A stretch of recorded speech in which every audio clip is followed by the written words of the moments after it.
Muy buenas noches en México, muy buenos días en Camboya. A nombre de la Buena Impresión AC de la APSARA, Autoridad para la Protección del Sitio y Gestión de la Región de Angkor, de la Autoridad Nacional de Preavia, de la Royal University of Fine Arts de Camboya, del Instituto Nacional de Antropología e Historia y la Fundación BBVA Bancomer, les damos la más cordial bienvenida a este primer coloquio de Arqueología y Restauración México-Camboya. Mi nombre es Bertrand Lobjoy, profesor asociado del Departamento de Humanidades de la Universidad de Monterrey, y para el presente evento fungiré como moderador. Esta conferencia será dictada en español y les proponemos interpretación simultánea disponible en los idiomas Khmer e inglés.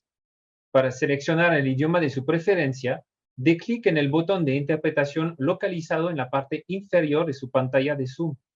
Ese botón tiene la forma de un globo terráqueo. Seleccione luego el idioma correspondiente.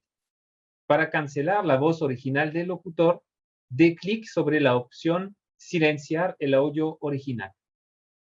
A los panelistas presentes les pedimos apagar sus cámaras y silenciar su micrófono para facilitar el buen desarrollo de nuestras actividades. El botón de Q&A, preguntas y respuestas, les permitirá externar sus dudas y preguntas para el expositor. Por otra parte, está disponible para todos la herramienta de chat para que puedan externar sus comentarios. Todo será recopilado por el equipo de moderación de este evento y se comunicará a los intervinientes al fin de la conferencia. Ahora cedo la palabra al maestro Fernando Aceves Humana, quien supo juntar energía, voluntades e investigadores para este encuentro histórico y nos dará una presentación de las diferentes autoridades binacionales que nos acompañan hoy. Buenas noches a todos, buenos días, Camboya. Bueno, yo tuve la oportunidad de conocer Camboya y me marcó de por vida. Cada sitio arqueológico tiene un ambiente particular y cada sitio tiene sus propias características y hay una similitud que no entendemos bien que une varias coincidencias, sobre todo pues el tipo de suelo, el tipo de clima, que permitiría intercambios arqueológicos con México que lleva 100 años de continuidad. Soy pintor y pues agradezco muchísimo que el gremio de arqueólogos me haya arropado y que gracias a ellos se esté dando este primer coloquio, este primer acercamiento entre ambos países, ¿no? Agradezco profundamente la presencia de Perun Sakona, su excelencia la ministra de Cultura del Reino de Camboya está presente con nosotros, lo cual es un verdadero honor. La secretaria de Cultura, la licenciada Alejandra Frausto, nos comunica que pues, no puede estar por ser día de elecciones y pues hay una veda por eso.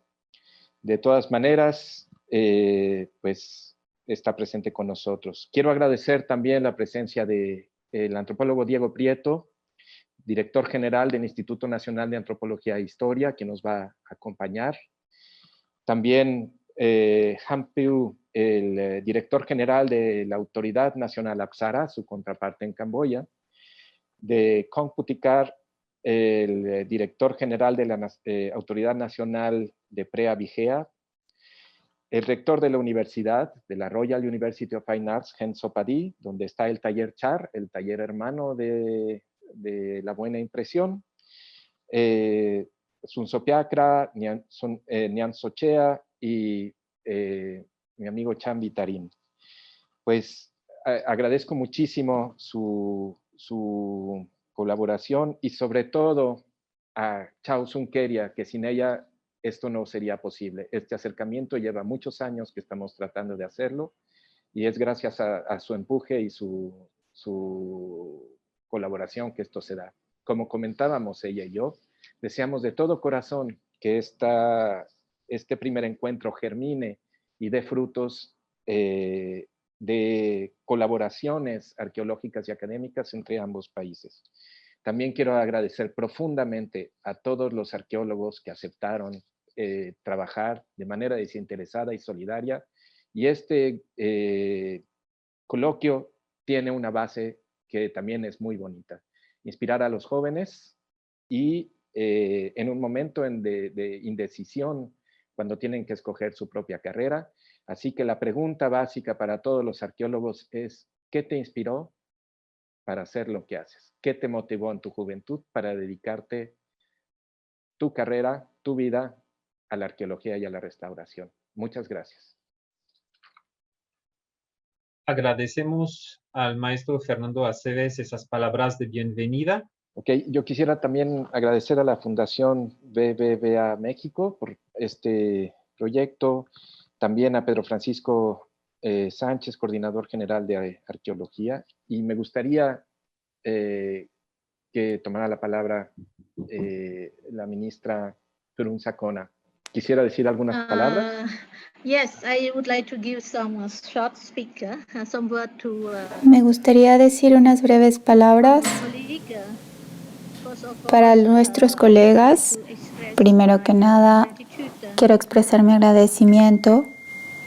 because today I have a great honors, Hoy tenemos el gran honor to be here with all of you, the organizers, de estar aquí con todos ustedes, los organizadores, los panelistas y también todos los participantes.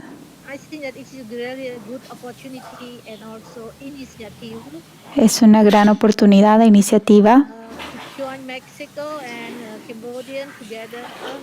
el hacer un encuentro entre México y Camboya para compartir conocimientos en el ámbito de la arqueología. So that two countries it seem far away, but Los dos países están alejados geográficamente. Sin embargo, ambos tienen grandes civilizaciones e historia.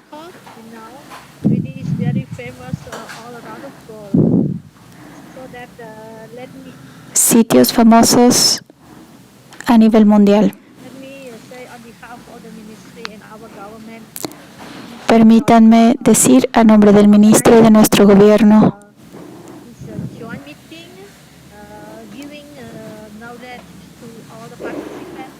gracias por realizar este encuentro.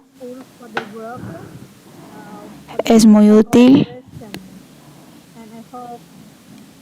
y para la cooperación a futuro entre ambos países. Espero que este tipo de encuentros se realicen nuevamente para el beneficio de la futura generación.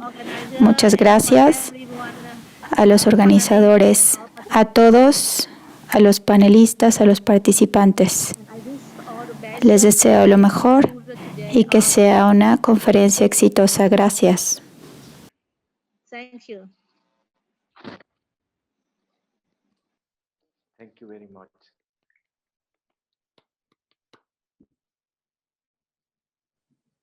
Diego, ¿quiere decir unas palabras o ya empezamos la...? Sí, cómo no, Fernando, con mucho gusto. En primer lugar, agradecer mucho la invitación que me hicieras, aun cuando venía en camino desde Oaxaca, que es precisamente el estado, la región de la República donde vive Fernando y donde tiene el colectivo Tequio, La Buena Impresión, AC, que ha sido gran impulsora de este primer coloquio de arqueología y restauración México-Camboya, que confío no sea el único, sino sea el primero de una serie de coloquios y encuentros crecientemente más intensos, más fructíferos y provechosos sin duda para el conocimiento del pasado y el presente de estos dos grandes pueblos que son Camboya y México. Con un saludo muy especial y cariñoso para la doctora Fon Sacona, excelentísima ministra de Cultura del Reino de Camboya, y también un saludo para el doctor Han Peu, director general de la Autoridad Nacional Apsara, para la protección y salvaguardia de Angkor y de la región de Angkor del Reino de Camboya. Me parece que, sin duda alguna, México y Camboya compartimos un conjunto de circunstancias que nos unen. Ambos somos países que nos ubicamos en territorios que constituyeron la cuna de civilizaciones originarias, centros de origen y domesticación de especies vegetales y animales que alimentaron a regiones enteras del planeta, civilizaciones que siguen presentes y vivas, pero que tienen que dejar atrás, por supuesto, un pasado de colonialismo, de dominación y de invisibilización por parte de los centros del poder mundial. Ambos territorios, ambos países, ambas naciones hemos sufrido los embates del colonialismo y hemos recibido intervenciones extranjeras numerosas y complicadas frente a los cuales hemos tenido que defender soberanía e independencia. Precisamente en este año, México conmemora los 200 años de su independencia en relación con el Reino de España y de la conformación del nuestro como un país independiente y soberano, pero que a lo largo del siglo XIX y todavía en las primeras décadas del siglo XX sufrió intervenciones extranjeras que pusieron en cuestión su soberanía y la capacidad para decidir sus destinos. Ambos países también hemos sufrido los estragos de guerras y conflictos internos y estamos construyendo países que buscan un futuro mejor, una vida en paz y relaciones hermanas con los demás países del mundo. Es muy importante que este coloquio sea el punto de arranque del fortalecimiento de las relaciones culturales, de las relaciones amistosas y de la cooperación en general con el hermano pueblo de Camboya. Quiero saludar particularmente a los colegas mexicanos que se suman a este coloquio, el doctor Sergio Gómez Chávez, que iniciará con la primera conferencia magistral, el doctor Raúl Barrera, del programa de arqueología urbana, que está trabajando precisamente en la recuperación de la memoria de México Tenochtitlan, ciudad capital del estado mexica, del imperio de la Triple Alianza, que precisamente hace 500 años cayó bajo los embates de los conquistadores españoles y de sus aliados indígenas. También estará con nosotros nuestra querida colega Nelly Robles, que trabaja intensamente en toda la región oaxaqueña, pero muy particularmente en Monte Albán y Atzompa. Y estará también el compañero Guillermo de Anda, de National Geographic y colaborador del INAH, que ha trabajado por la recuperación de los valores culturales y naturales del gran acuífero maya en la península de Yucatán. Y también, sin duda, Yareli Haidar, compañera del Instituto de Investigaciones Estéticas de la UNAM, experta en ciencia de materiales, quien ha colaborado mucho en la definición de estrategias de conservación y restauración de los bienes arqueológicos, y también saludar a los colegas camboyanos que nos enriquecerán con sus experiencias en la tarea de investigación arqueológica y de conservación de sitios y monumentos arqueológicos, muy en particular el Parque Angkor, el gran reino de Angkor Wat en Camboya.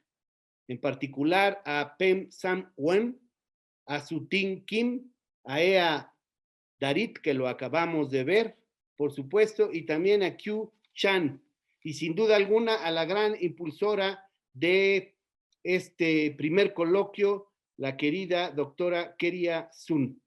Confío entonces en que este primer coloquio sea el punto de arranque de una enorme colaboración entre las ciencias de la arqueología, la conservación, restauración y la antropología de Camboya y México. Enhorabuena. y ahora en presencia de las autoridades de ambos países, me es grato compartir con ustedes una breve semblanza del doctor Sergio Gómez Chávez. El doctor Sergio Gómez Chávez es director del proyecto Ciudadela y del proyecto Tlalocan a cargo de la exploración del túnel bajo el Templo de la Serpiente Emplumada en Teotihuacán. Es egresado de la Escuela Nacional de Antropología e Historia en México.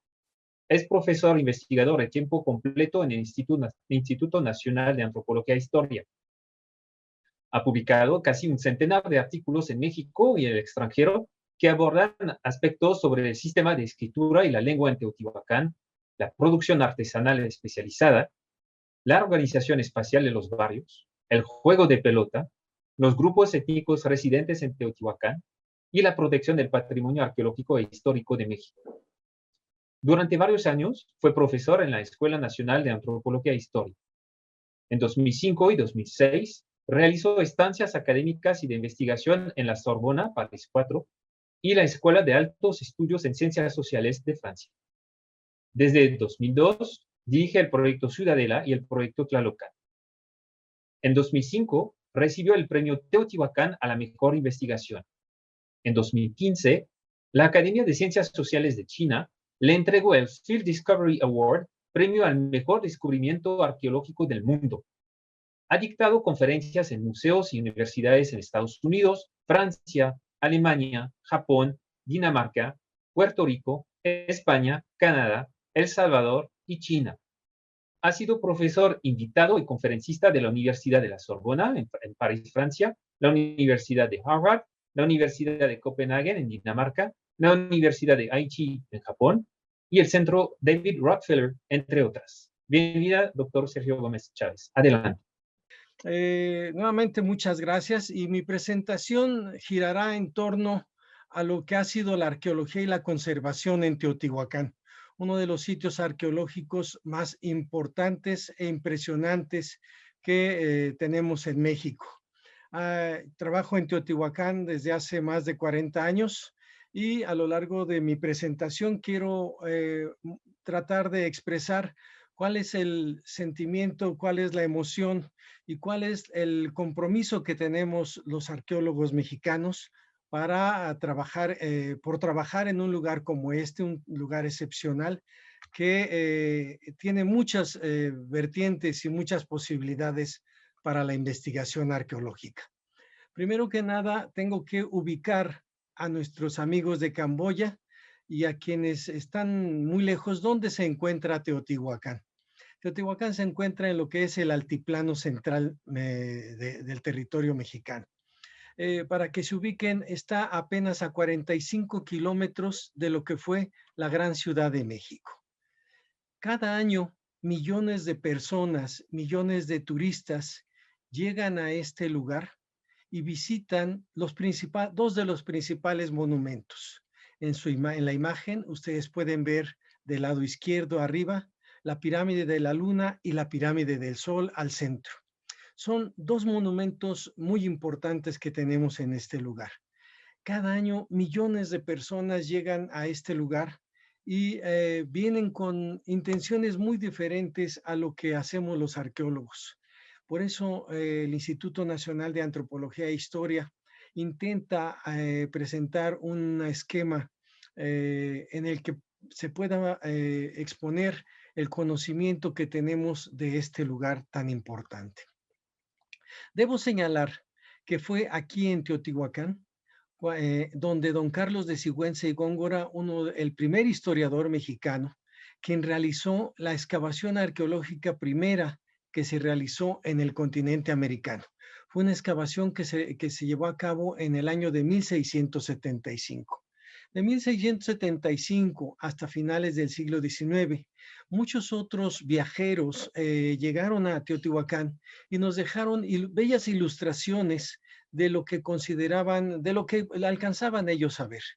Evidentemente se trataba de imágenes y de descripciones románticas que estaban muy alejadas de lo que actualmente conocemos sobre este lugar. Una imagen bellísima del pintor José María Velasco, un pintor mexicano muy importante, realizada hacia 1878, nos describiría muy bien esta percepción que se tenía de este lugar tan importante, y en la imagen vemos este óleo de José María Velasco, en el que se ve la pirámide del Sol. Hacia 1865, un arquitecto, arqueólogo y espía del gobierno de la Segunda República de Napoleón III, llega a Teotihuacán y es probablemente el que hace una de las primeras excavaciones arqueológicas de manera extensiva en este lugar. Desafortunadamente, todo su archivo, gran parte de su archivo y de la información que él generó, que según narran algunas gentes que han dedicado a su biografía, constituía cientos o tal vez miles de dibujos. Muchos de ellos se perdieron cuando él regresa a Francia después de estar varios meses aquí en México. Pero es hasta 1895 cuando precisamente comienzan a llevarse a cabo las excavaciones ya de manera oficial en el sitio arqueológico de Teotihuacán. Y correspondería a un arqueólogo mexicano que llevaría a cabo la exploración de lo que era la pirámide, lo que es la pirámide del Sol en Teotihuacán. Esta exploración se llevó a cabo por instrucciones del presidente entonces mexicano, don Porfirio Díaz, precisamente para conmemorar el primer centenario de la independencia de México. Hoy, sin embargo, el conocimiento que tenemos de Teotihuacán dista mucho de aquellas primeras imágenes románticas, de aquellas primeras impresiones de quienes comenzaron a trabajar en este lugar. La ciudad de Teotihuacán se reconoce como una de las sociedades más complejas que existieron en todo el territorio mesoamericano. Y como vamos a ver, Teotihuacán no solamente es lo que visitan los turistas cada año por millones de personas que llegan a este lugar. No solamente son la pirámide del Sol y la Luna, sino son miles de conjuntos arquitectónicos los que constituyen esta magnífica y esta maravillosa ciudad. En este lugar, dada su importancia, dada su relevancia para la investigación, científicos e investigadores de diversas disciplinas, no solamente arqueólogos, antropólogos, etnólogos, incluso ecologistas, han aplicado las más diversas teorías e incluso en este lugar se han ensayado las más distintas metodologías. Muchos arqueólogos, utilizando diferentes técnicas, han tratado de contrastar las hipótesis que pretenden brindar explicaciones de lo que fue una de las sociedades más complejas. Sin embargo, en la actualidad, los arqueólogos estamos recurriendo a nuevas tecnologías para precisamente tener una percepción mucho más científica, analítica, de lo que son los materiales que nosotros encontramos cuando hacemos una excavación. Y esto permite, de una u otra manera, reforzar muchas de las ideas, de las interpretaciones, de las hipótesis que nosotros planteamos. Las nuevas tecnologías nos permiten precisamente tener un conocimiento mucho más cercano de lo que fue la realidad en Teotihuacán. Pero de esta misma manera ha ocurrido en el caso de la restauración. En el campo de la restauración se han utilizado distintas metodologías y se han aplicado los más diversos materiales. Y quienes se han dedicado a esta tarea han cambiado y han aplicado las distintas tendencias de la restauración, que han sido desde la reconstrucción total, como vemos aquí en esta imagen, en uno de los conjuntos que se conoce como el Palacio de Quetzal Mariposa, hasta otros trabajos que son los que se desarrollan en la actualidad, en los que se trata de hacer la mínima intervención. En estas imágenes ustedes pueden ver cómo es que hasta los años 60 se llevaban a cabo trabajos de reconstrucción de los edificios. En la actualidad son trabajos que están sancionados a nivel internacional, y los restauradores junto con los arqueólogos tratan de evitar llevar a cabo la reconstrucción, y estamos tratando de utilizar materiales muy similares o lo más parecidos a los originales, porque entendemos que la reconstrucción de los edificios los afecta porque hacen que pierdan precisamente esta dimensión histórica de lo que es un monumento arqueológico. En este sentido, tenemos que preguntarnos, ¿cuál es la importancia de Teotihuacán para la investigación? Este sitio es importantísimo y es fundamental porque muchos investigadores reconocen en este lugar la oportunidad de investigar lo que aspectos sobre el origen de las clases sociales, el surgimiento del Estado, las formas de gobierno y cuál era el papel de las instituciones. También los arqueólogos y otros investigadores sociales están interesados en Teotihuacán porque podemos investigar cuáles eran aspectos sobre los sistemas de producción, su impacto en la demografía y en el medio ambiente. Más que en ningún otro lugar, Teotihuacán es el sitio clave para abordar y estudiar lo que es el urbanismo y el espacio construido como un producto social. También los arqueólogos estamos interesados en estudiar los sistemas de pensamiento religioso y la cosmovisión, no solamente de Teotihuacán, sino de las culturas en general mesoamericanas. Los estudios dedicados a la comprensión, a la antropología física, son muy importantes porque nos han permitido entender cuáles son las condiciones de vida de la población, su impacto en la salud, las enfermedades que padecía la gente y cuáles eran los patrones de consumo. Finalmente, los arqueólogos reconocemos que Teotihuacán, por su magnitud, por su complejidad, por su antigüedad, es un referente para la comprensión de los procesos que han dado lugar a la historia y al desarrollo de la humanidad misma. Para ubicarnos un poquito en el tiempo, podemos señalar que Teotihuacán comienza hacia el año 400 antes de Cristo. Para 400 antes de Cristo o antes de nuestra era, es cuando comienzan a llegar pequeñas comunidades a poblar lo que es el Valle de Teotihuacán. Sin embargo, es entre el año 100, 150 de nuestra era y el 550 o 600 de nuestra era, cuando Teotihuacán alcanza su máximo desarrollo y apogeo. Hacia el año 700, 750 después de Cristo, de nuestra era, Teotihuacán sufre problemas de tipo social, económico, que llevan a que la ciudad sea abandonada y destruida, muy probablemente por sus propios habitantes. Hoy en la actualidad contamos con un plano de lo que fue el antiguo complejo urbano. Cada uno de estos pequeños cuadros que ustedes ven en la imagen representan los diferentes conjuntos arquitectónicos con los que contaba la ciudad. Una ciudad que tuvo una extensión de cerca de 23 kilómetros cuadrados y estuvo conformada por más de 2,000 conjuntos arquitectónicos. Estoy marcando aquí lo que sería el área de la pirámide de la Luna, la pirámide del Sol, que se unen junto con la ciudadela y uno de los conjuntos más importantes que se supone era el mercado de la ciudad, mercado principal de la ciudad, por una gran avenida procesional. La ciudad estaba integrada por barrios y entre ellos encontramos también el barrio Maya y otros barrios ocupados por distintos grupos étnicos. Obras hidráulicas monumentales construidas para el desagüe y el manejo de las aguas pluviales nos dan muestra del manejo que tenían los teotihuacanos sobre ingeniería hidráulica.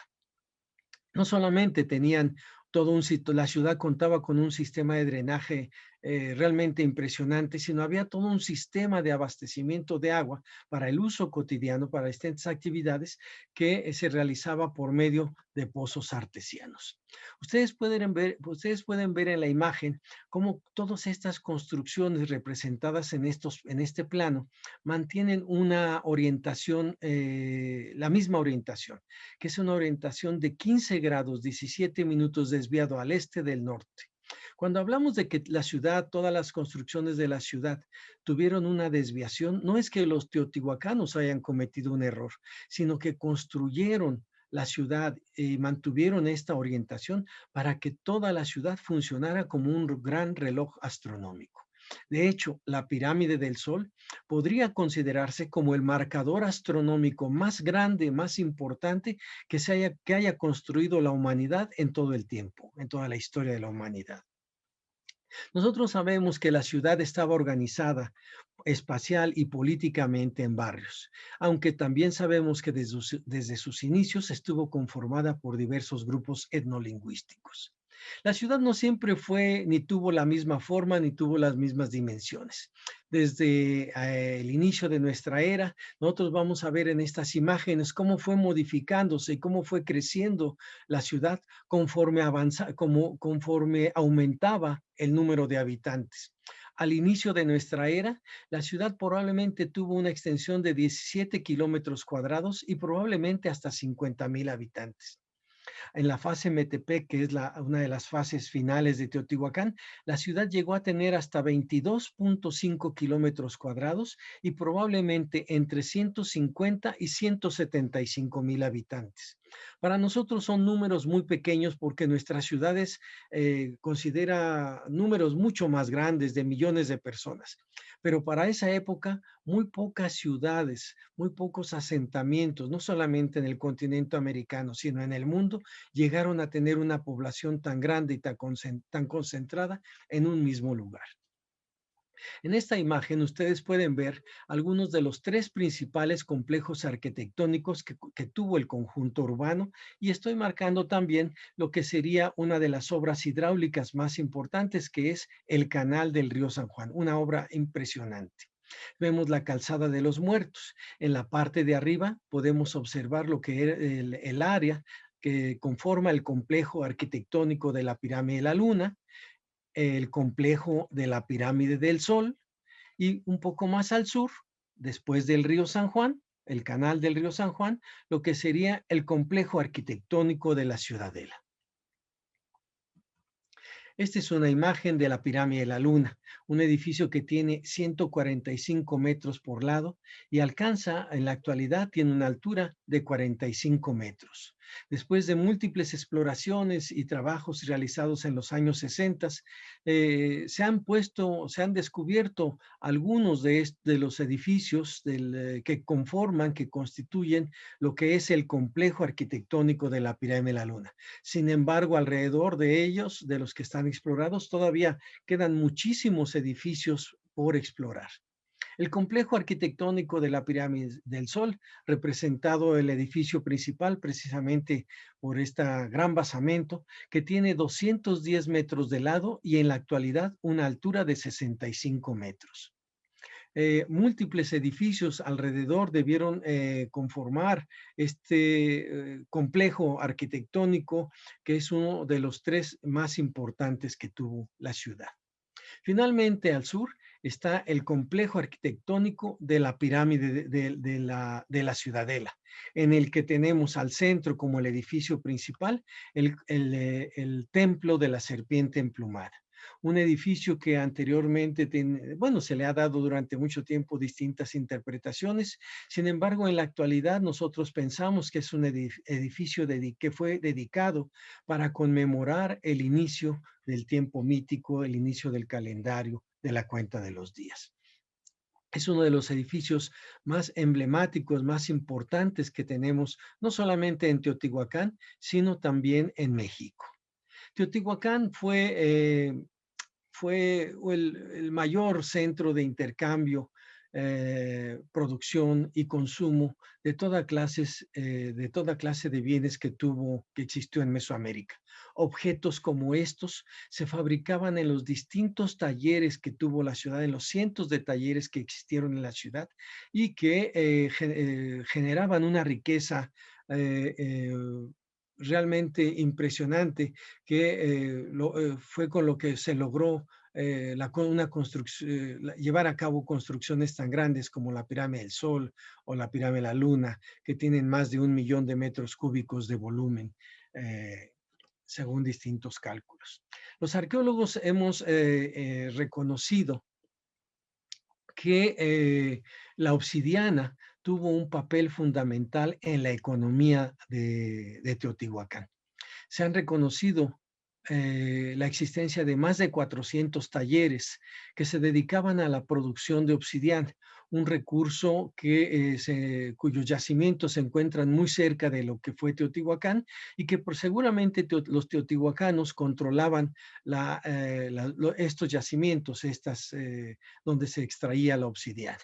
A nivel local y regional, en la distribución e intercambio de este recurso, de estos objetos que se manufacturaban en la ciudad, tuvo seguramente un impacto muy importante para la economía de la ciudad. Algo que nos sorprende, sin embargo, es la escasa o la limitada tecnología que emplearon las culturas mesoamericanas y particularmente en Teotihuacán, donde la mayoría de las herramientas son de hueso y de piedra. Debemos reconocer y recordar que hasta mucho tiempo después de que Teotihuacán desapareció, se comenzaron a utilizar los metales en Mesoamérica. Pero durante la época de apogeo de Teotihuacán y muchas otras culturas, las herramientas básicamente eran de piedra, de hueso, de madera, y no se utilizaron los metales en casi toda la época prehispánica. El escaso desarrollo tecnológico de todas estas culturas se vio compensado por un eficiente aprovechamiento de la fuerza de trabajo. Es una de las explicaciones que damos a cómo con una tecnología tan limitada lograron avances tan importantes. Nosotros conocemos cuál es el proceso de construcción, hablando en términos de la arquitectura, de los volúmenes, para la construcción de los volúmenes de las pirámides o los basamentos piramidales. En esta imagen ustedes pueden ver de manera muy esquemática cuál es el proceso que se seguía conformando una especie de cajones que se rellenaban con tierra y piedra para formar los volúmenes que dan forma a los distintos basamentos. Y reconocemos cuáles las características de la arquitectura monumental de los basamentos. Un elemento fundamental es que distingue a la arquitectura teotihuacana, es el talud y el tablero, que lo podemos ver aquí en estas partes. La parte inclinada corresponde al talud, el tablero formado por una serie de molduras que enmarcan un espacio remetido, y como las escalinatas que permitían el acceso a la parte superior está limitada por lo que los arqueólogos identificamos como alfardas.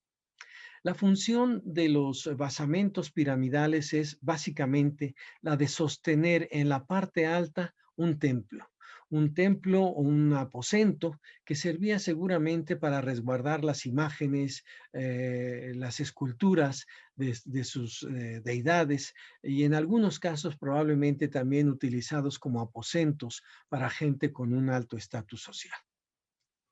La arquitectura es un elemento muy importante y característico de Teotihuacán en términos de que se combinan elementos dedicados al culto, como son los basamentos y los altares, con otros espacios que se utilizan no solamente para la vida cotidiana o para desarrollar otras múltiples actividades.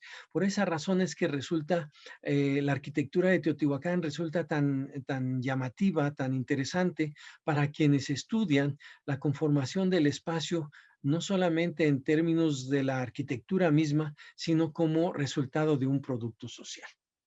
Sin embargo, también en términos simbólicos, las pirámides, los basamentos piramidales son representaciones de montañas sagradas que en su interior contienen simbólicamente todos aquellos elementos y materiales que necesitan los seres humanos, necesitan los seres vivos para la subsistencia. En el interior de estos basamentos se resguardan los alimentos, los mantenimientos y todos aquellos materiales, fuerzas que permiten la vida. Por tal razón, la arquitectura también está estrechamente ligada a los conceptos de la cosmovisión y del pensamiento mágico religioso, no solamente de Teotihuacán, sino en general de las antiguas culturas mesoamericanas. Tenemos información muy interesante, muy completa de cuál era la arquitectura cómo eran las características de los elementos arquitectónicos en los lugares, en las unidades habitacionales y en los conjuntos residenciales. Siempre vamos a encontrar un espacio abierto, limitado por espacios cerrados y espacios que permiten la circulación hacia otras unidades arquitectónicas donde se vuelve a reproducir el mismo patrón de distribución espacial. Es decir, siempre hay espacios abiertos, limitados por espacios techados o cerrados. Por eso cuando nosotros vemos los planos de los conjuntos arquitectónicos, pues entendemos y parecería que es relativamente fácil explorar este tipo de conjuntos porque más o menos podemos saber qué es lo que hay después de una plaza, de un patio, y siempre vamos a encontrar cuartos, espacios cerrados alrededor de estos espacios abiertos que servían como fuentes de iluminación y ventilación. Estas son imágenes de las unidades habitacionales, los conjuntos domésticos, donde habitados, ocupados por familias que no podemos saber todavía conformadas por cuántas personas ocupaban estos departamentos, pero sí podemos entender que cada espacio, cada construcción, cada conjunto está en su interior reproduciendo elementos de la cosmogonía. Cada patio al centro mantenía un pequeño altar de alguna otra manera le daba este aspecto de sacralidad al espacio utilizado en la vida cotidiana. Son imágenes de otros conjuntos arquitectónicos para que ustedes pueden ver cuáles eran las características. Y algo que distingue precisamente a los conjuntos residenciales es que están decorados muchos de sus muros por pintura mural. Nosotros en la actualidad reconocemos que la pintura mural era de uso exclusivo por las élites y solamente se utilizaba en los conjuntos residenciales ocupados por las élites o bien en los edificios públicos. Debió haber sido impresionante visitar un lugar como este que vemos, que es una reconstrucción que hice hace muchos años.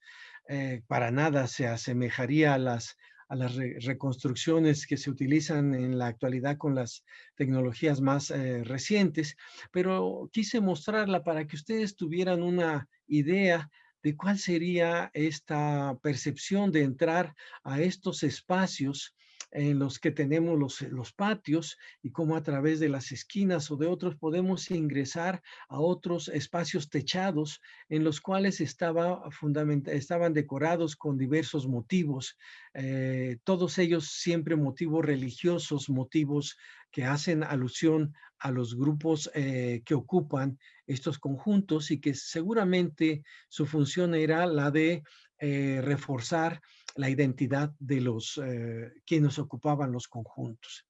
Algo que nos sorprende de Teotihuacán es un elemento que conocemos como la superposición arquitectónica. En la parte de abajo ustedes pueden ver los restos de una etapa, de una época, cómo fue destruida para encima de ella construir o prácticamente el mismo edificio y a veces con motivos diferentes, muchas veces con las mismas dimensiones, pero con elementos iconográficos, decorativos que eran diferentes. Por eso nos sorprende Teotihuacán, porque durante cerca de 600 años, los teotihuacanos no pararon desarrollaron una intensa actividad constructiva. Y hay que considerar que no existían animales de carga, tampoco utilizaron la rueda como medio de transporte para acarrear materiales. El transporte de millones y millones de metros cúbicos de materiales se realizaba únicamente en la espalda, cargando los materiales con una cosa que se llama mecapal. Aquí podemos ver nada más para señalar esto, cómo es que los edificios en su interior contienen diversas superposiciones. En el caso de la pirámide de la Luna, el arqueólogo Rubén Cabrera y Saburo Sugiyama han reconocido que hay distintas superposiciones. De hecho, la que nosotros podemos visitar o ver cuando visitamos Teotihuacán correspondería a la sexta superposición. De la última, de la número 7, prácticamente no queda mucho. Este es un plano de lo que es fue un barrio que tuve oportunidad de explorar junto con el arqueólogo Rubén Cabrera. Y nosotros, a partir de estos hallazgos, podemos saber que la ciudad estaba no solamente organizada en barrios, sino además podemos entender cuáles eran los diferentes componentes de cada uno de los barrios que debieron conformar el conjunto urbano de Teotihuacán. Cada barrio debió contar con una plaza pública y con edificios de carácter, donde se llevan a cabo actividades de carácter institucional, como el templo del barrio, otros donde se desarrollan actividades probablemente de gobierno, en fin, los conjuntos residenciales ocupados por la élite, que se distinguen precisamente por la pintura mural que ornamentan sus muros, y los conjuntos habitacionales donde está residiendo la gente que se dedica a la producción de diferentes bienes artesanales. Nosotros sabemos que para la fase Patlachique, entre 200 y el inicio de nuestra era, Teotihuacán ya tenía una población de cerca de 40,000 personas. En esta parte estoy ubicando a Teotihuacán, pero en esa época todavía existía una ciudad al sur de la Cuenca de México con la cual Teotihuacán competía en muchos sentidos. Teotihuacán en ese momento era solamente parte de una red de vínculos económicos y sociales que permitían el intercambio y la distribución no solamente de bienes, sino también de ideas y de mantener otro tipo de relaciones. Sin embargo, con varios siglos después, Teotihuacán, ubicado más o menos aquí en este punto, se ubica en el centro de una extensa red que se ve beneficiada porque Cuicuilco, que se encuentra al sur de la Cuenca de México, es sepultado cuando hace erupción un volcán que se encuentra muy cerca, el volcán de Xitle. De tal manera que Teotihuacán, el éxito económico, social y político se debe a la integración de esta enorme red de vínculos económicos y sociales que evidentemente trajeron muchos beneficios económicos y políticos para Teotihuacán.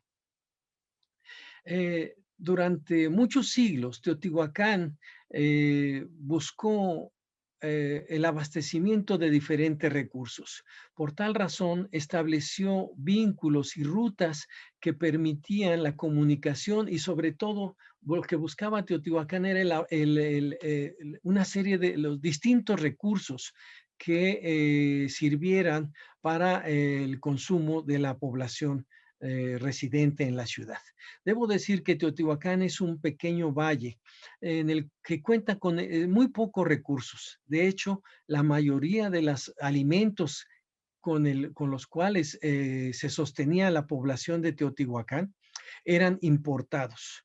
Distintos cálculos han supuesto que la ciudad de Teotihuacán llegó a tener hasta entre 175,000 y 200,000 habitantes. Sin embargo, el pequeño valle de Teotihuacán pudo solamente mantener en términos alimenticios, de producción de alimentos, solamente hasta casi 40,000 personas. De tal manera que la gran parte de los alimentos que se consumían en la ciudad eran importados. Y hacia lugares más lejanos, como en la zona maya, pues los teotihuacanos estaban en busca de otros recursos que eran utilizados por las élites.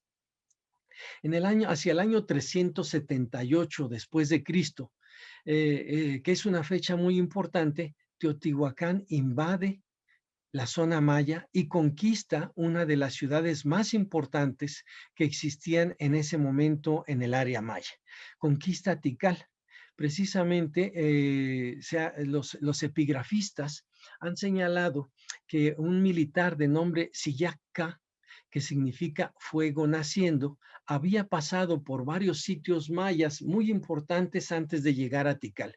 Un año después, un personaje muy importante que se llamaba Yaxnun Ayin, primer caimán, así se traduce, quien era hijo de un gobernante de Teotihuacán, era nombrado, era erigido como gobernante de esta ciudad. Casualmente, el gobernante original de esta ciudad había muerto. Se reconoce porque se dicen en los textos que había entrado al agua. Y este personaje que había llegado de Teotihuacán toma su lugar, probablemente conquistando a este lugar tan importante. Rápidamente, déjenme decirles que durante mucho tiempo se pensaba que en Teotihuacán no había sacrificios humanos. Nosotros en la actualidad reconocemos que la práctica del sacrificio humano era algo muy extendido que se practicaba a nivel individual, a nivel del grupo doméstico, a nivel del barrio, y también se llevaban a cabo sacrificios masivos en los que seguramente la mayoría de la población podía participar viendo cómo se llevaban a cabo este tipo de sacrificios en el que seguramente quedaron involucrados muchas personas que fueron muertas para dedicarlos en alguna ceremonia, en algún ritual. Gracias al estudio de los enterramientos humanos, nosotros podemos reconocer cuál era la forma característica y podemos entender cuáles son teotihuacanos y cuáles no son. La forma característica de sepultar a los muertos era en posición flexionada, y también reconocemos que había una gran cantidad hemos encontrado una gran cantidad de esqueletos de niños, de perinatos, lo que indica que era una población que se reproducía mucho, que tenía un alto índice de reproducción, pero también que estaban muriendo muchos niños, principalmente por problemas que tenían al momento del parto, que se generaban al momento del parto, o por enfermedades de tipo gastrointestinal, en fin. También reconocemos prácticas culturales como la colocación de un mineral que se llama cinabrio, que es sulfuro de mercurio, y se colocaba como un símbolo de estatus. Reconocemos gracias al estudio de los antropólogos físicos, cuál era algunas de las características de la población de Teotihuacán. Los hombres estaban entre unos 65 y las mujeres unos 55 la estatura, y también sabemos, entre otras cosas, que practicaban la deformación craneal intencional. Esta es una reconstrucción que hizo hace varios años la doctora Linda Manzanilla, y es muy ilustrativa porque nos permite tener una idea de cuáles eran más o menos, cómo debieron haber sido las características físicas de un teotihuacano. En base a los estudios antropofísicos se hacen este tipo de reconstrucciones. En la actualidad se utilizan otros recursos digitales que pueden ser mucho más precisos, pero finalmente nos dan una idea de cómo debió haberse visto un teotihuacano en aquella época. Y creo que la reconstrucción no está tan alejada. Esta es una imagen, la fotografía es de un compañero nuestro de aquí de Teotihuacán, un habitante, y creo que la reconstrucción que se ha hecho por parte de la doctora Linda Manzanilla pues es bastante cercana a lo que debió haber sido un Teotihuacán. Durante mucho tiempo también quiero comentarles que se dudaba de que Teotihuacán contara con un sistema de escritura. Nosotros tuvimos la oportunidad, cuando trabajamos con el maestro Rubén Cabrera, de descubrir una serie de glifos que corroboran que precisamente en Teotihuacán se conocía y se utilizaba un sistema de escritura que perduró durante muchos siglos y que probablemente sea muy similar al que se utilizaba en los códices para épocas posteriores. Hasta aquí hemos hecho un recorrido muy rápido sobre lo que conocemos de Teotihuacán. Evidentemente tendríamos que tener mucho más tiempo para hablar de todo lo que conocemos, de todo el conocimiento generado, sobre todo en los últimos 50 o 60 años en que se ha desarrollado la investigación ya de manera más sistemática y utilizando otros métodos, otras técnicas. Ahora voy a pasar rápidamente a hablar de la exploración que llevo a cabo desde hace 13 años en el túnel bajo el Templo de la Serpiente Emplumada. Esta investigación comenzó porque el Templo de la Serpiente Emplumada, este edificio tan emblemático, tan importante que tenemos en Teotihuacán, comenzó a mostrar severos daños. Esto me llevó a plantear el problema y buscar la identificación de las causas que estaban ocasionando el deterioro al edificio. Así que convoqué a una serie de especialistas, de colegas de distintas especialidades, de distintas instituciones, tanto de México como del extranjero, y para analizar el problema y brindar una solución a este grave problema de conservación. Estando trabajando en la atención a los problemas de conservación del Templo de la Serpiente Emplumada, el día 2 de octubre del año 2003 se origina un hueco frente al edificio adosado al que cubre al Templo de la Serpiente Emplumada, atado a una cuerda, y es cuando descubro que existe un túnel que corre por debajo del templo. Hemos tardado casi 12 años, han sido 12 años de trabajo de exploración continua, llevados a cabo de una manera lo más sistemática y meticulosa posible, porque nosotros sabíamos que teníamos la oportunidad de encontrar elementos muy importantes. Esto también nos ha dado la oportunidad de llevar a cabo la exploración de este importante elemento arqueológico, de utilizar distintas tecnologías, únicamente como recursos que han facilitado el registro y la exploración de este tan importante elemento arqueológico. Han sido casi 12 años de trabajo continuo en el cual hemos tenido que ir nosotros adoptando distintas estrategias para llevar a cabo a buen término esta exploración, y finalmente la intención es poder brindar una explicación plausible, una explicación científica de todo lo que hemos encontrado y del significado que le dieron los teotihuacanos a este conducto subterráneo. Han sido 12 años de trabajo de exploración casi continua. En esta imagen pueden ustedes ver el hueco por el cual yo bajé y cómo podíamos mirar de un lado a otro, pero no podíamos acceder. Y fue hasta varios años después en el que yo planteo llevar a cabo la exploración para descubrir el acceso principal, y cómo durante todos estos años hemos avanzado metro a metro, centímetro a centímetro, descubriendo múltiples ofrendas, múltiples objetos que han sido realmente una experiencia única y que me dan cuenta del trabajo que desarrollamos en el Instituto Nacional de Antropología e Historia. Es un mérito, no solamente un trabajo que merece el reconocimiento, no solamente hacia mí o hacia todo el equipo de trabajo que trabaja, que colabora conmigo, sino a todos los investigadores que conforman el Instituto Nacional de Antropología e Historia. Esta es una pequeñísima muestra de los más de 120,000 objetos localizados hasta ahora que dan cuenta de la riqueza y la importancia de esta exploración arqueológica. Especialistas en distintos materiales colaboran conmigo analizando y estudiando los distintos materiales.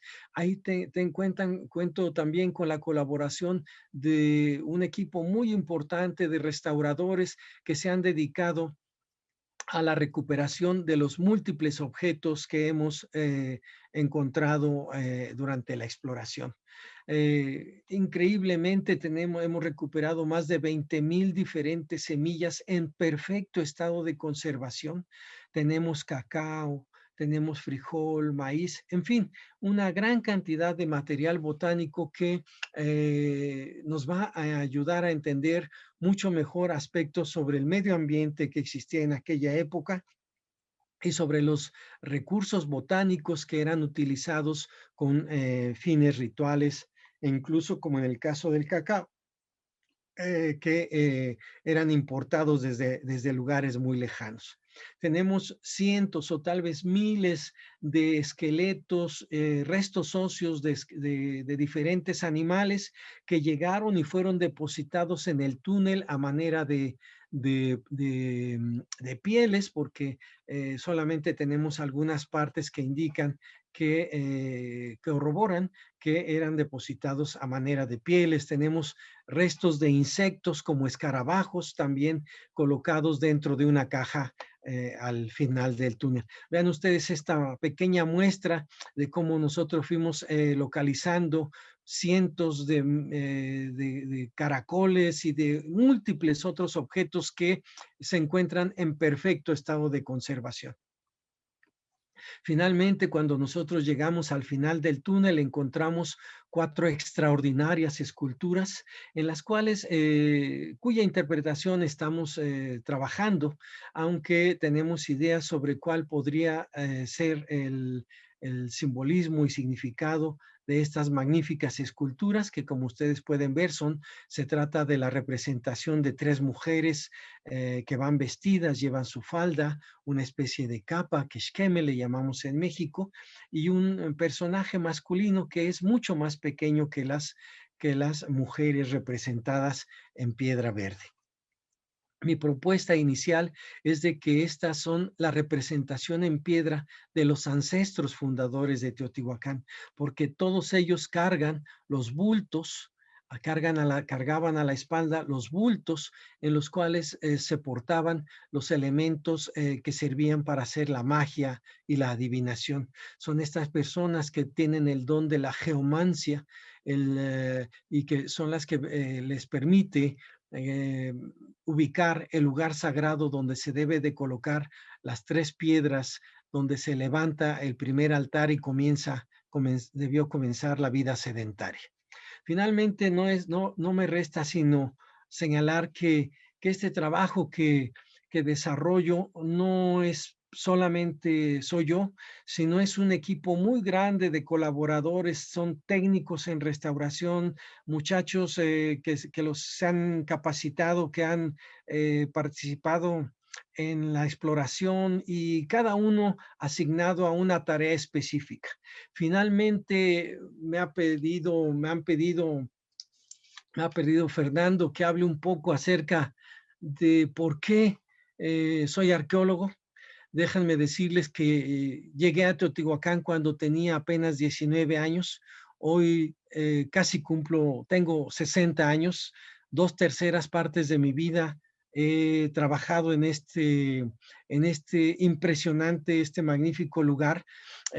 Yo antes de llegar de estudiar arqueología, de ser arqueólogo, tuve la oportunidad de estudiar psicología. Y cuando tuve este primer encuentro con la arqueología, pues me di cuenta de que finalmente estábamos tratando con aspectos similares, aunque la forma de acceder es diferente. Finalmente estamos tratando de entender aspectos de la cosmovisión, del pensamiento, de la forma de actuar y ser de la gente de antes, de la gente de ahora. Y por esa razón, me considero un arqueólogo, una persona muy afortunada. He tenido mucha suerte porque he tenido posibilidades de acceder a cosas que me dan la oportunidad de acercarme a entender mucho mejor a nuestro pasado y entender el comportamiento del ser humano. Muchas gracias. Muchas gracias al doctor Sergio Gómez que estuvo con nosotros entonces para esta presentación acerca de sus investigaciones en Teotihuacán. Voy a pedir también eventualmente a Fernando Aceves Humana que está con nosotros ahí, prender ahí su cámara quizás, y pues ya nos van llegando las preguntas que son varias para el doctor Sergio Gómez, entonces las vamos a replicar ahí en voz alta, haciéndonos el portavoz ahí de quienes nos están escuchando y quienes están participando a este panel. Primera pregunta de parte de Francisca. La pregunta viene siendo Francisca, para hacer completo, Francisca Martínez, pregunta, ¿existen más túneles y hay una relación entre el túnel de la pirámide de Quetzalcóatl con las cuevas de la zona? Existe bajo la pirámide del Sol otro túnel descubierto en los años 70. Tiene las mismas dimensiones que el túnel que nosotros hemos explorado. Sin embargo, la diferencia es de que cuando se descubrió en los años 70, prácticamente estaba vacío. Alguien había entrado y probablemente extraído muchos materiales importantes que debieron haber sido depositados ahí. Tanto el túnel de la pirámide del Sol como el túnel de la serpiente emplumada, mi propuesta es que debieron haber sido originalmente depósitos funerarios. Debieron haber funcionado como tumbas de alguien muy importante, probablemente algunos de los gobernantes más antiguos de Teotihuacán, y por alguna razón fueron saqueados. En el caso del túnel de la pirámide del Sol, no tenemos muchos más elementos, tenemos muy pocos materiales que se lograron recuperar. En el caso del templo de la serpiente, del túnel bajo el templo de la serpiente emplumada, sabemos que los teotihuacanos ingresaron y sacaron algo muy importante, algo muy pesado del interior. Desafortunadamente jamás vamos a poder saber qué fue lo que sacaron, aunque mi hipótesis es de que sacaron los restos probablemente de alguna persona contenida en una urna. No lo sabemos. Hay otros túneles en Teotihuacán, otras oquedades, pero no mantienen relación con estos. Estos tienen una orientación muy específica y se encuentran bajo los dos templos más importantes o edificios más importantes, que es el de la pirámide del Sol y de la Luna. La orientación de este a oeste o de oeste a este está marcando precisamente esta vinculación que sabemos existía entre la forma como se concebía el inframundo. El inframundo al cual se accede desde el oeste y tiene la parte más importante en el lado este. Por eso nosotros cuando iniciamos la exploración sabíamos o habíamos postulado como hipótesis que al final del túnel en el lado este debíamos encontrar la tumba de alguien muy importante o una ofrenda que refiriera precisamente la importancia del lugar, la importancia sagrada y simbólica de este lugar. Muchas gracias por esta respuesta. Pasamos a la segunda pregunta, que viene siendo, bueno, más bien ahí de experiencias profesionales, laborales. ¿Ha tenido ahí la posibilidad de realizar exploraciones en otras partes del mundo? Y ¿dónde ha permanecido más tiempo fuera de México? Toda mi vida profesional, todo el desarrollo de mi vida profesional la he realizado precisamente en Teotihuacán. Llegué a Teotihuacán siendo estudiante de la carrera de psicología y por azares del destino me ofrecieron un día un trabajo en este lugar. Yo era encargado, me ofrecieron el ser encargado de una pequeña biblioteca, conformar una pequeña biblioteca y fue muy interesante porque eso me dio la oportunidad de leer muchísimo. Mi trabajo era conseguir todo el material bibliográfico, los libros para los arqueólogos que trabajaban en ese momento en un proyecto muy importante que se llevaba a cabo en Teotihuacán y mi trabajo era leer y pasarles los síntesis, los resúmenes a los arqueólogos y entonces por esa razón pues poco a poco me fui involucrando en la arqueología hasta que un día abandoné mis estudios en psicología y me dediqué a la arqueología. Siempre he trabajado en Teotihuacán, no he trabajado en otro lado. Me gustaría trabajar en Camboya, por supuesto. Es un lugar que visité alguna vez y me impresionó. Sería muy importante trabajar en otros lugares porque es una manera de nosotros, los arqueólogos, de tener elementos de comparación. Yo creo que es muy interesante saber un poquito el origen de todo esto, ¿no? De saber de cómo se puede desarrollar una carrera de arqueólogo, aun cuando uno haya estudiado otra cosa antes. Muchas gracias, Sergio. Tercera pregunta. Ahí sí, regresando al túnel, ¿qué fecha le han dado a las esculturas que se encontraron en el túnel? ¿Las ofrendas son contemporáneas? Algo que nos ha sorprendido es de que todos estos depósitos se realizaron en un periodo de tiempo muy corto. Nosotros tenemos fechamientos obtenidos por medio del análisis de carbono 14, y la fecha más antigua que tenemos es 70 de nuestra era. De tal manera que la construcción del túnel debió haber sido hacia el inicio de nuestra era. El túnel permaneció utilizándose por cerca de 200 años, 250 años, hasta que finalmente los teotihuacanos deciden clausurarlo y nadie más volvió a entrar ahí hasta que nosotros tuvimos la suerte de encontrar el tiro que nos permitió el acceso a este importante elemento.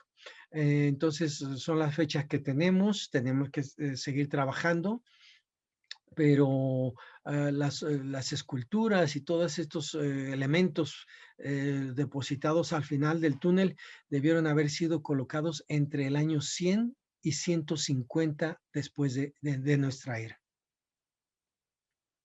Gracias por la precisión. Pues ahí no veo más preguntas ahí que me van llegando, entonces voy a hacer una pregunta ya también de carácter motivacional, ¿no? Ya que sea un poquito el tema. Vemos ahí que la situación a nivel global debido al COVID ha complicado muchísimo todo lo que es la exploración arqueológica, lo que es el trabajo arqueológico. México no es exento de esos problemas. ¿Cuáles serían las recomendaciones que podríamos hacer a un joven que quisiera empezar una carrera de arqueología hoy día en México y en Camboya quizás? ¿Cuáles serían ahí los mejores consejos que podríamos dar a esos chavos? No sé si puedo yo dar un consejo, pero se requiere de mucha pasión, mucha paciencia y sobre todo mucho estudio, mucha lectura para poder tener elementos que nos permitan brindar explicaciones científicas plausibles de lo que los arqueólogos vamos descubriendo. Sobre todo el interés por algún tipo de material o algún aspecto en particular. He dirigido algunas tesis de estudiantes de licenciatura, y lo primero que les digo es, yo no te voy a dar el tema, tú tienes que buscar y saber qué es lo que te gusta, qué es lo que te apasiona y qué es en dónde podrías tú, de qué manera podrías tú colaborar para entender mejor un aspecto o resolver un problema. Entonces, pues creo que los jóvenes en México tienen mucha oportunidad para desarrollar un trabajo en el ámbito de la arqueología, aunque desafortunadamente las posibilidades de encontrar trabajo a veces son difíciles, pero hay un campo muy amplio para el desarrollo de la investigación arqueológica. Muchas gracias, Sergio Gómez. Voy a pedir pues a nuestros panelistas presentes que vayan prendiendo sus cámaras y vamos a pedir al antropólogo Diego Prieto, director del Instituto Nacional de Antropología e Historia, y pues a la honorable ministra de Cultura de Camboya, la señora Ferun Sakonai, que también está ahí prendiendo su cámara, para eventualmente hacer unos comentarios acerca de la presentación del doctor Sergio Gómez. Por favor, adelante. Empezamos quizás con el antropólogo Diego Prieto.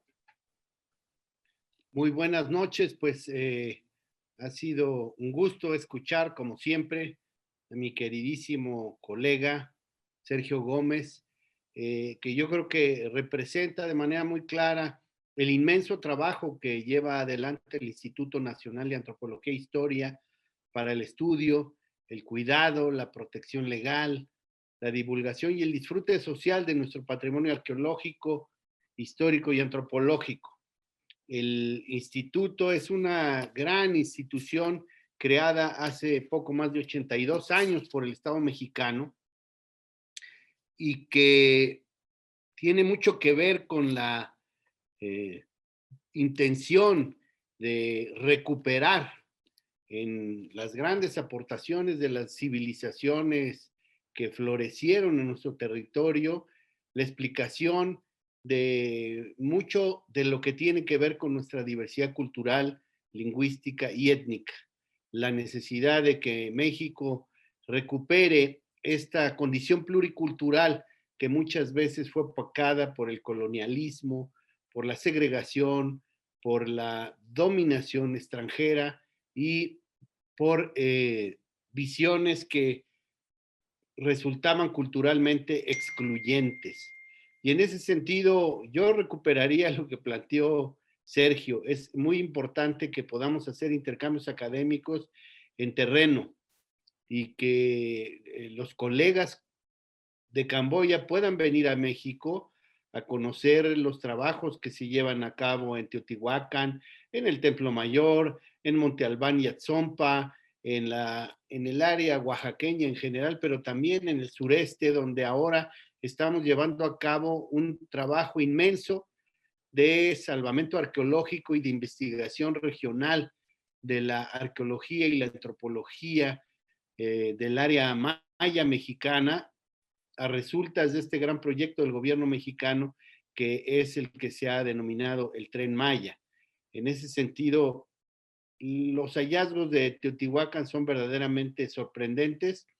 Teotihuacán es un área fundamental para entender la arqueología mexicana y para entender los desarrollos culturales en toda el área del altiplano mexicano.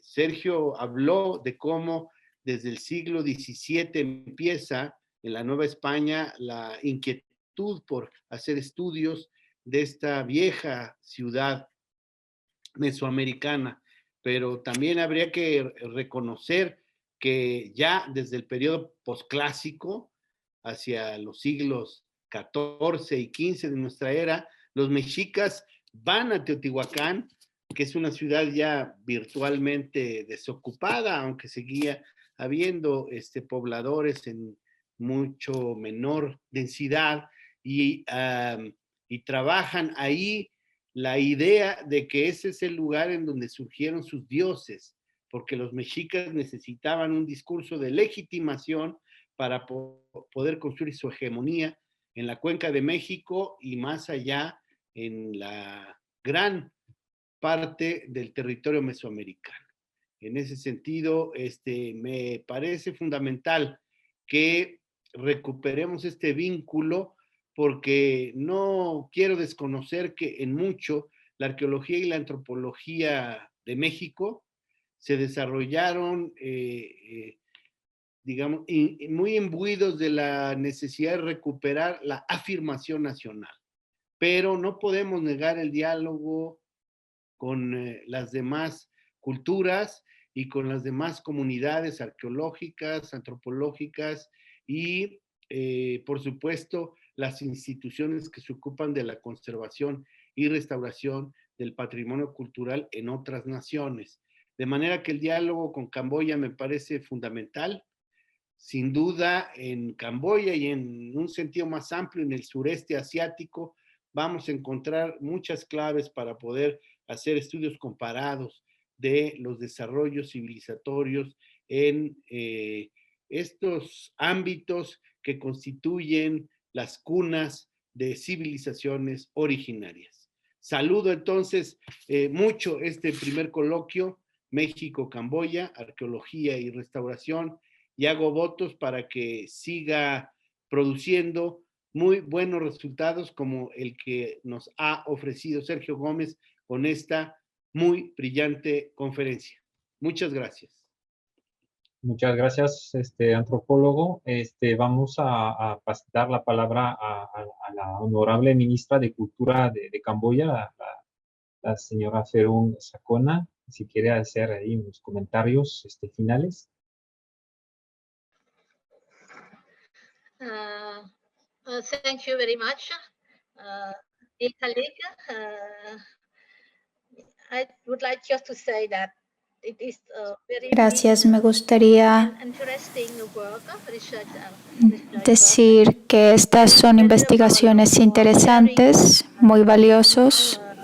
history, Es valioso compartir el conocimiento de la historia of Mexico and y también hablar de la situación actual from Cambodia. en México.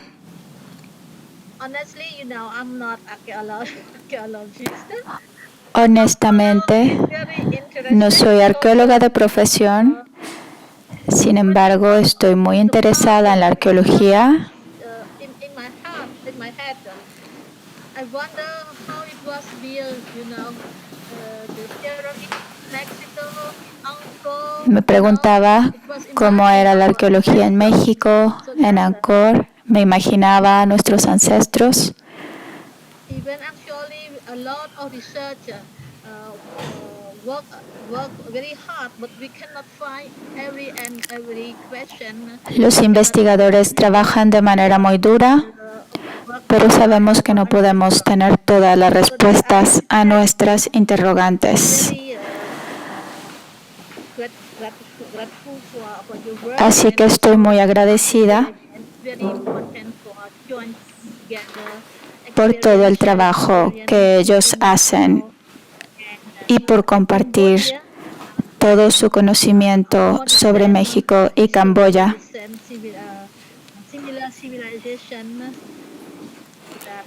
Tenemos una historia similar y una civilización muy parecida. Gracias. Muchas gracias, señora ministra. Muchas gracias, señor director Diego Prieto, por sus palabras. Pues yo les voy a pedir a todos nuestros panelistas ahí presentes, por favor, que prendan ahí sus cámaras. Tenemos ahí que tomar un pequeño recuerdo de esta primera conferencia que impartió el doctor Sergio Gómez Chávez, conferencia inaugural ahí de este primer coloquio binacional de arqueología y restauración.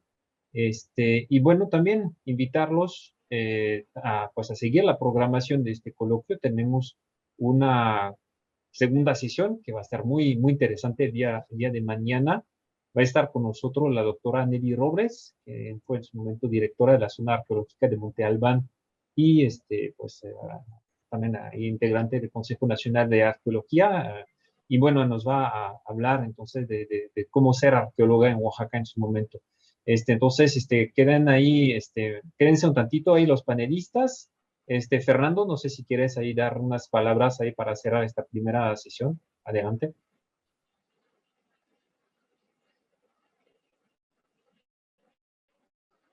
Fernando, tu micrófono, Fernando.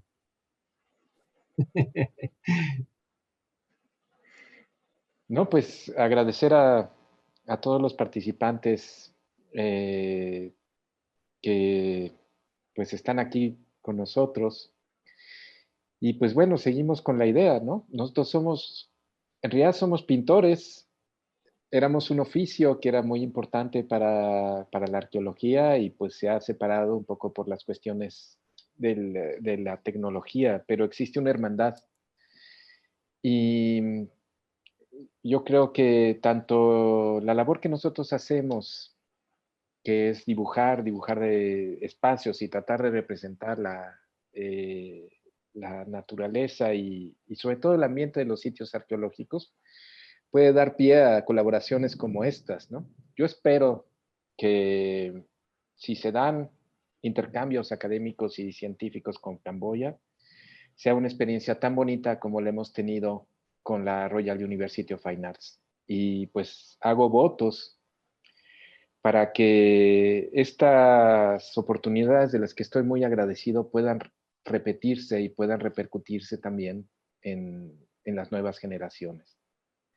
Porque eso es lo más importante para nosotros, ¿no? La capacidad de sorpresa de los jóvenes y la capacidad de generar sorpresa de nuestros ancestros. Muchas gracias. Muchas gracias, Fernando Aceves. organizador de este coloquio. Gracias también al señor Quema y pues a Marcela ahí por la traducción simultánea para esta primera conferencia que nos van a acompañar durante los próximos días también. Muchas gracias a toda la gente del colectivo Tequio y les damos entonces la cita mañana a partir de las 20 horas para la segunda conferencia de este coloquio. Muchas gracias, excelente noche en México y gran y hermoso día hacia Camboya. Y muchas gracias al equipo. Yes. See you later. See you. Good Thank day you for very much. Cambodian. You just start walking now. Okay. Thanks a lot, colleague. Koncharan, His Excellency.